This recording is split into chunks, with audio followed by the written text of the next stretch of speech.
बच्चों, पिछली कक्षाओं में हम लोगों ने पढ़ा धर्मराज यह भूमि किसी की नहीं कृति है दासी है जन्मना समान परस्पर इसके सभी निवासी। हे धर्मराज, यह धरती किसी की खरीदी हुई दासी नहीं है।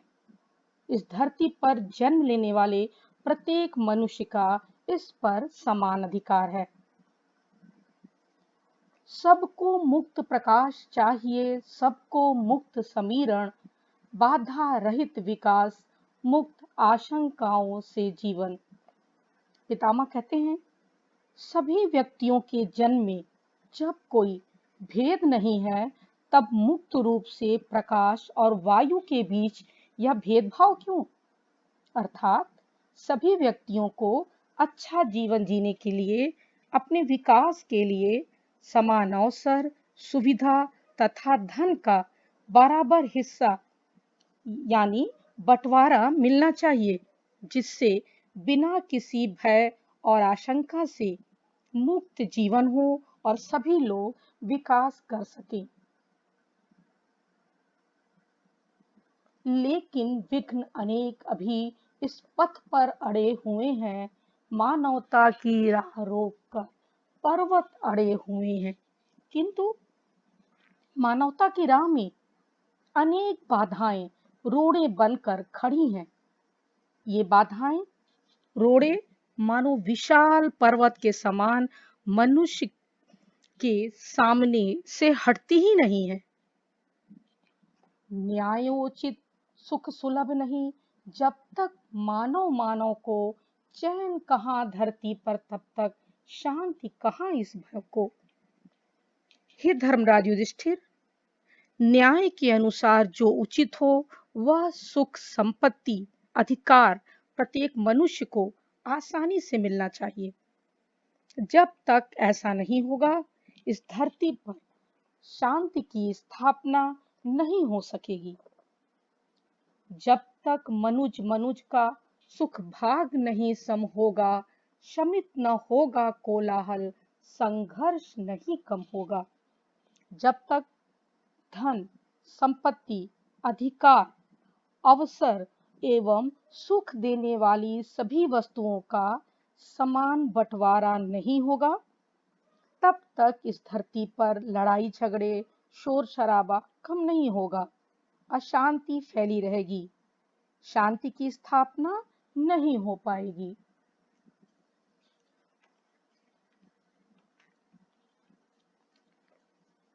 बच्चों, हमने यहाँ तक अपनी पिछली कक्षाओं में पढ़ लिया था। अब इसके आगे उसे भूल वह फंसा परस्पर ही शंका में, भय में लगा हुआ केवल अपने में और भोग संचय में। गंगापुत्र भीष्म युधिष्ठिर को संबोधित करते हुए कहते हैं, मनुष्य आज अपने महान लक्ष्यों को, ऊंचे आदर्शों को भूल गया है और वह यह भी भूल गया कि धरती पर शांति की स्थापना करनी है, संघर्ष कम करना है, सभी सुखों का बंटवारा समान रूप से करना है, अपने कर्तव्यों का पालन करना है। आज की स्थिति में यह है कि मनुष्य लक्ष्य और कर्तव्यों को भूलकर एक दूसरे को शक की निगाह से देखते हैं।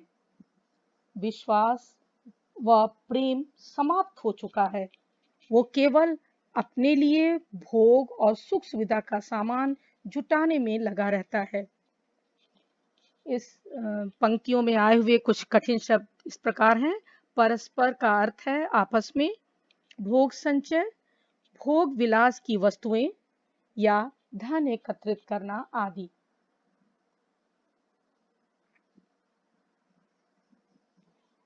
प्रभु के दिए हुए सुख इतने है विकीर्ण धरती पर, भोग सके जो उन्हें जगत में, कहाँ अभी इतने नर। प्रभु का अर्थ ईश्वर से है, विकीर्ण का अर्थ फैला हुआ, जगत, संसार, नर, मानव। ईश्वर द्वारा प्रदत्त बहुत सारे सुख इस धरती पर फैले हुए हैं, जो उपभोग करने के बाद भी बच जाएगा।